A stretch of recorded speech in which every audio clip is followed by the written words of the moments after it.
கௌதம் உட்காந்து நாளை எண்ணிக்கிட்டு இருந்தான். ஒரு குழந்தை பிறக்க எத்தனை நாள் ஆகும்?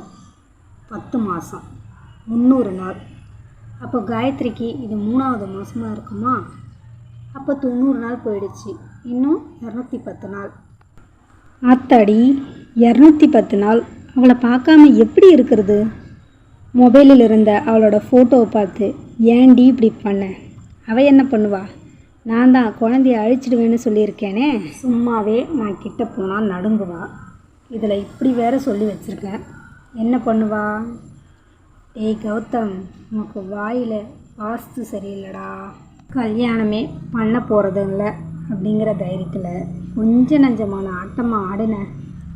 எல்லாத்தையும் பண்ணிவிட்டு இப்போ காயத்ரி கிட்ட என்னை நம்புன்னா எப்படி நம்புவா? நீ ராத்திரியில் பண்ண டார்ச்சருக்கு இத்தனை நாள் அவன் உன்னை விட்டு ஓடாமல் இருந்தது பெரிய விஷயம். கௌதம் மனசாட்சி காயத்ரியோட வக்கீலாக மாறி அவன்கிட்டயே வாதாடிக்கிட்டு இருந்தது. தினமும் ஒரு பொண்ணு கேட்க ஆள் இல்லைன்னு ரொம்ப தப்பு பண்ணிட்டேன். கொஞ்சமாவது ஒழுக்கமாக வாழ்ந்திருக்கலாம். இப்போ ஒன்றும் பண்ண முடியாது. செஞ்ச தப்புக்கு தண்டனை அனுபவிச்சு தான் தீரணும்.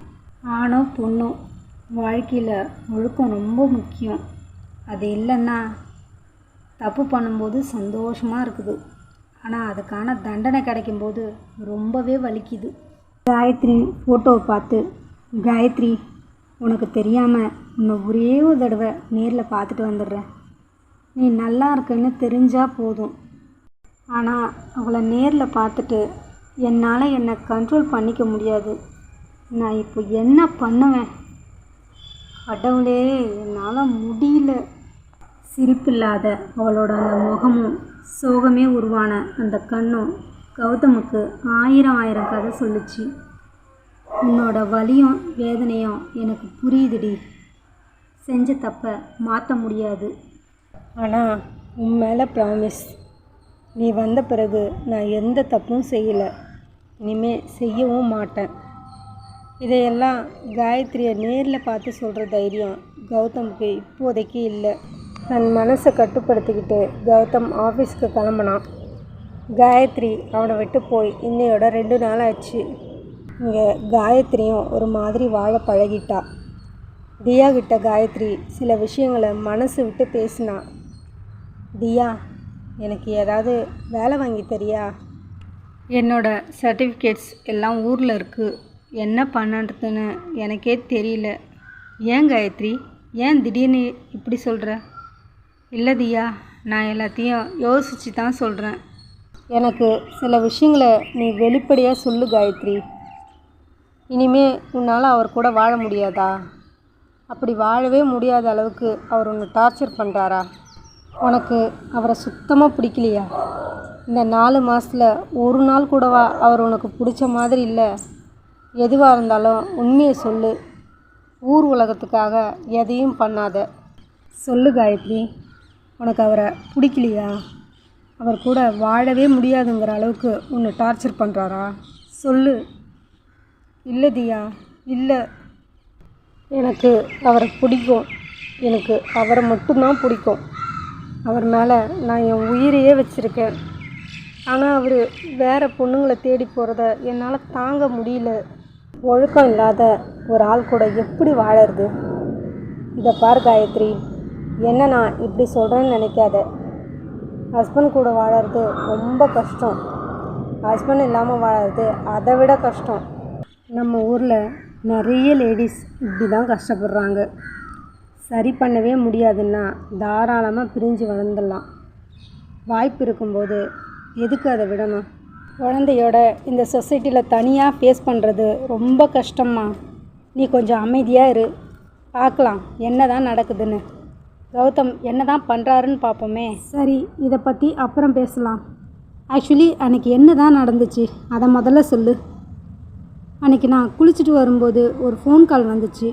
யாருன்னு தெரியல, ஜென்ஸ் பேசுனாங்க. இதை சொல்லும்போது காயத்ரியால் அழுகையை அடக்க முடியல. அவரும் அந்த சுச்சியும் ஹோட்டல் குமுதாவில் ரூம் நம்பர் 301 ஜாலியாக இருக்கிறதாவும் நேரில் வந்தால் கையும் களவுமா பிடிக்கலான்னு சொன்னாங்க. நானும் கிளம்பி ஹோட்டலுக்கு போனேன். ரிசப்ஷனில் கேட்டதுக்கு அதோ போகிறாங்கன்னு சொன்னாங்க. நான் பின்னாடியே போனேன். அதுக்குள்ளே அவங்க ரூம்குள்ளே போயிட்டாங்க. காலிங் பெல் அடித்தேன். பேரர் வந்து எனக்கும் அவருக்கும் பிரச்சனை ஆயிடுச்சு. அந்த நேரம் எனக்கு பயத்துலேயும் பதட்டத்துலேயும் மயக்கம் வர மாதிரி ஆயிடுச்சு. மகேஷ் தான் வந்து என்னை கூட்டிகிட்டு வந்தார். வரைக்கும் எல்லாத்தையும் பொறுமையாக கேட்ட தியா, சரி உனக்கு ஃபோன் பண்ணது யாருன்னு உனக்கு தெரியுமா? இல்லை. அந்த நம்பரை பார்த்தியா? இல்லை, நான் பார்க்கல. சரி, ஹோட்டலுக்கு போனேன். கௌதமியும், ஆமாம் அந்த சுச்சி யார்? அது அவரோட கேர்ள் ஃப்ரெண்டு. சரி, அவளையும் நேரில் பார்த்தியா? நேரில் தான் பார்த்தேன். முன்னாடி பார்த்தியா பின்னாடி பார்த்தியா? பின்னாடி தான் பார்த்தேன். சரி, நீ ரிசப்ஷனில் போய் கேட்ட உடனே அதை போகிறாங்கன்னு சொன்னாங்களா? ஆமாம். காயத்ரி, நீ சொல்கிறதெல்லாம் வச்சு பார்க்கும்போது உனக்கே ஏதோ தப்பாக இருக்கிற மாதிரி தெரியல. என்னடி தப்பாக இருக்குது? உனக்கு யாரோ சரி, கௌதம் எத்தனை மணிக்கு வீட்டிலேருந்து கிளம்புனாரு? 9 மணி இருக்கும். உனக்கு கால் எப்போ வந்துச்சு? 10. நீ அந்த ஹோட்டலுக்கு எப்போ போன? 10:30. ஏன் காயத்ரி, அது ஒரு 5 ஸ்டார் ஹோட்டல். அந்த ஹோட்டலில் ஒரு நாளைக்கு எத்தனை பேர் வந்து போவாங்க? அதை அவங்க 2 பேரை மட்டும் எப்படி அவங்க பாயிண்ட் அவுட் பண்ணாங்க? சரி, நீ போய் காலிங் பெல் அடித்த, அவங்க கதவை திறக்கலை. போன 5 நிமிஷத்தில் யாரும் தப்பு பண்ண ஆரம்பிக்க மாட்டாங்க. எல்லாத்தையும் விட அந்த பேரர் ஏன் உன்னை ரூம் கதவை தட்ட வேணான்னு சொன்னார்? இது எல்லாத்தையும் விட ஒரு முக்கியமான ஒரு விஷயம். மகேஷ் எதுக்காக அந்த நேரத்தில் அங்கே வந்தார்? என்னடி நீ மகேஷை சந்தேகப்படுறியா? சீச்சி, நான் மகேஷை சந்தேகப்படலை. நல்ல மனுஷன், எனக்கு நல்லாவே தெரியும். அவர் அந்த நேரத்தில் அங்கே வந்திருக்காருன்னா எதுக்காகன்னு நீ அவர்கிட்ட கேட்டியா? இல்லை தியா, நான் கேட்கல. நீ சொல்கிற விஷயங்களில் நிறைய தப்பு இருக்குது காயத்ரி. அப்படின்னா அன்றைக்கி நாங்கள் ஊட்டிக்கு போயிருந்தப்போ அவரோட பேரும் சுச்சி பேரும் ஹோட்டல் ரிஜிஸ்டரில் இருந்துச்சு. இதை பற்றி நம்ம அப்புறம் பேசுவோம். முதல்ல நீ மகேஷ்க்கு கால் பண்ணி கொடு, நான் பேசுகிறேன். சார், நான் தியா பேசுகிறேன். ஃப்ரீயா பிஸியா? ஃப்ரீயாக தான் இருக்கேன் தியா, சொல்லு. தப்பாக எடுத்துக்காதீங்க. நீங்கள் அந்த ஹோட்டலுக்கு அன்றைக்கி ஏன் போனீங்கன்னு கொஞ்சம் சொல்ல முடியுமா? அதுவா, அன்றைக்கி தொழிலதிபர்கள் கான்ஃபரன்ஸ் நடந்துச்சு. அதுக்கு என்னையும் இன்வைட் பண்ணியிருந்தாங்க. அதுக்காக போனேன். அப்படின்னா கௌதம் சாரை இன்வைட் பண்ணியிருப்பாங்களா? டெஃபினெட்லி. இருக்கிற யங்ஸ்டர்ஸ்லேயே நம்பர் 1 அவர் தானே. அவரை இன்வைட் பண்ணாமல் எப்படி இருப்பாங்க? அப்போது அவர் அந்த கான்ஃபரன்ஸ்க்காக வந்திருக்க வாய்ப்பு இருக்குது. 99% அதுக்கு தான் வாய்ப்பு இருக்குது. 1% தப்பாக கூட இருக்கலாம். Okay sir, thank you. அப்புறமா பேசுகிறேன். எல்லாத்தையும் ஸ்பீக்கரில் கேட்ட காயத்ரிக்கு இப்போ தலையே சுற்றுற மாதிரி இருந்துச்சு. அப்போது அந்த ஊட்டி ரிஜிஸ்டர் எனக்கு ஒன்றுமே புரியலதியா, ரொம்ப குழப்பமாக இருக்குது. இதை பாரு காயத்ரி, என்னோடய கணிப்பு கரெக்டாக இருந்தா கல்யாணத்துக்கு முன்னாடி கௌதம் நிறைய தப்பு பண்ணியிருக்காரு. ஆனால் கல்யாணத்துக்கு அப்புறம் அவர் எந்த தப்பும் பண்ணலை. அவர் முன்னாடி பண்ண ஏதோ ஒரு தப்பு அவரை இப்போ துரத்துது. அது என்னன்னு கண்டுபிடிச்சிட்டா எல்லா பிரச்சனையும் சரியாயிடும். இப்போ நான் என்னடி பண்ணுறது? நான் ஊருக்கு கிளம்பி போகட்டுமா? இப்போது நீ இருக்கிற சூழ்நிலையில் இவ்வளோ தூரம் ட்ராவல் பண்ணுறது நல்லதில்லை. வந்ததும் வந்துட்ட, அமைதியாக இரு. காயத்ரி, நீ எவ்வளோ புத்திசாலி பொண்ணு. உனக்கு என்ன தான் ஆச்சு? எல்லா விஷயத்தையும் எவ்வளோ ஸ்மூத்தாக ஹேண்டில் பண்ணுவ. ஏன் இப்படி பயப்படுற, பதட்டப்படுற? எனக்கு தெரியல தியா, எனக்கு எதை பார்த்தாலும் பயமாக இருக்குது. இதை பாரு, முதல்ல பயப்படாத. நீ எந்த தப்பும் செய்யலை, எதுக்கு பயப்படுற? உனக்காக நாங்கள் இத்தனை பேர் இருக்கிறோம். சரி, நீ மகேஷ் சாருக்கு மறுபடியும் கால் பண்ண. எதுக்குடி? பண்ண சொல்கிறேன். சார், மறுபடியும் தியா, எனக்கு நீங்கள் ஒரு உதவி பண்ணணுமே. அன்னைக்கு நீங்கள் கான்ஃபரன்ஸ் போயிருந்தா கௌதம் கான்ஃபரன்ஸ் வந்தாரா இல்லையான்னு தெரிஞ்சிருக்கும்ல. அதில் அட்டன் பண்ணவங்க யார் யாருன்னு ஏதாவது டீட்டெயில்ஸ் கலெக்ட் பண்ண முடியுமா? நீ சொல்கிறதுக்கு முன்னாடியே நான் போய் கேட்டேன்.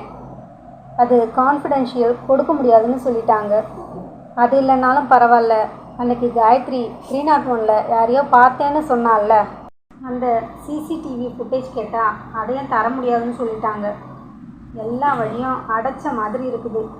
எனக்கு என்னவோ கௌதம் எந்த தப்பும் பண்ணியிருக்க மாட்டார்னு தான் தோணுது. ஏன் சார், பேசாமல் நீங்கள் கௌதம்கிட்டே இதை பற்றி பேசுகிறீங்களா? சரியாக போச்சு போ.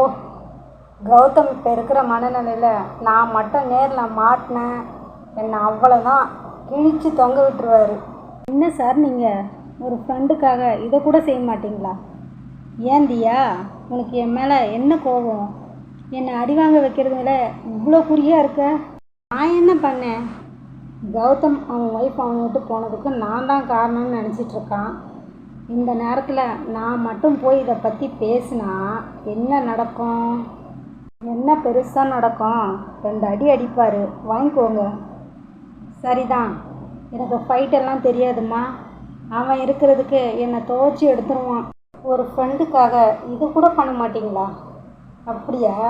சரி வா, உன் மேலேயும் அவன் கொலை வெறியில் தான் இருக்கான். 2 பேரும் சேர்ந்து ஜோடியாக வாங்குவோம். இதை பாரதியா, கௌதம் ஒன்றும் சாதாரண ஆள் இல்லை. இந்நேரத்துக்கு நிச்சயமாக அவன் காயத்ரி இருக்கிற இடத்த கண்டுபிடிச்சிருப்பான். காயத்ரி மட்டும் உன் கூட தான் இருக்கிறான்னு அவனுக்கு தெரிஞ்சுது, உன்னை அந்த கடவுளால் கூட காப்பாற்ற முடியாது. என்ன சார் இப்படி பயமுறுத்துறீங்க? இப்போ தானே சொன்னேன் ஃப்ரெண்டுக்காக அடி வாங்கக்கூடாதான்னு. நான் மட்டும் வாங்கலாமா? நீயும் சேர்ந்து வாங்கு. என்னால் எல்லாருக்கும் கஷ்டம் என்று அழுதாள் காயத்ரி. ஏய் லூசு, சும்மா விளையாட்டுக்கு பேசிகிட்டு இருந்தா தேவையில்லாமல் அழாத. அம்மா தாயே, உன் புருஷனை உன்னால் மட்டும்தான் கட்டுப்படுத்த முடியும். நாங்கள் யாரும் எதுவும் பண்ண முடியாது என்றான் மகேஷ். சரி தியா, எனக்கு டைம் ஆச்சு, நான் அப்புறம் பேசுகிறேன். இப்போ நான் என்னடி செய்கிறது என்றால் காயத்ரி பரிதாபமாக. ஒன்றும் பண்ண வேணாம், நல்லா சாப்பிட்டு ரெஸ்ட் எடு, எல்லாம் சரியாயிடும். அந்த நேரத்தில் நார்மலாக இருக்கிற வாந்தி மயக்கம் எல்லாமே காயத்ரிக்கு இருந்துச்சு. அப்போ எல்லாம் தியா தான் ஒரு அம்மா ஸ்தானத்துலேருந்து அவளுக்கு எல்லாத்தையுமே செஞ்சா. அன்னைக்கு முதல் முறையாக காயத்ரியை கூட்டிகிட்டு செக்கப் போனா தியா. அவளை செக் பண்ண டாக்டர் ஒன்றும் ப்ராப்ளம் இல்லை, எல்லாம் நார்மலாக இருக்குன்னு சொன்னாங்க. நெக்ஸ்ட் டைம் வரும்போது அவங்க ஹஸ்பண்டை கூட்டிகிட்டு வாங்க, அவருக்கு சில இன்ஸ்ட்ரக்ஷன் எல்லாம் சொல்ல வேண்டியிருக்கு. காயத்ரியின் முகம் மாறியது. செக்கப் முடிஞ்சு நடந்து வரும்போது காயத்ரி தியா கிட்ட, நீ ஏண்டி எம்எஸ்சி போடலை? அப்போ வந்து சூழ்நிலையில் படிக்கணும்னு தோணலை. நெக்ஸ்ட் இயர் கண்டிப்பாக போடு. கண்டிப்பாக போடுறேன், எனக்கு மட்டும் இல்லை உனக்கும் சேர்த்து தான். நானா? என்ன நானான்னு கேட்குறேன்? நிச்சயம் நீ மேலே படிக்கணும். தியா காலையில் சாயந்தரம் 2 வேளையும் காயத்ரியை பக்கத்தில் அந்த பார்க்கில் வாக்கிங் கூட்டிகிட்டு போனான். மகேஷ் தினமும் கால் பண்ணி பேசினான். தியாவோட அம்மா அப்பா பாட்டி தங்கச்சி எல்லாருமே காயத்ரி கிட்ட ரொம்ப பிரியமாக நடந்துக்கிட்டாங்க. காயத்ரி ஒரு பாதுகாப்பான சூழ்நிலையில் இருந்தாள். என்னதான் அவள் கூட எல்லாரும் இருந்தாலும் அவள் மனசு என்னமோ தேடினது கௌதமை மட்டும்தான். இங்கே கௌதமும் காயத்ரியே நினச்சிக்கிட்டு இருந்தான்.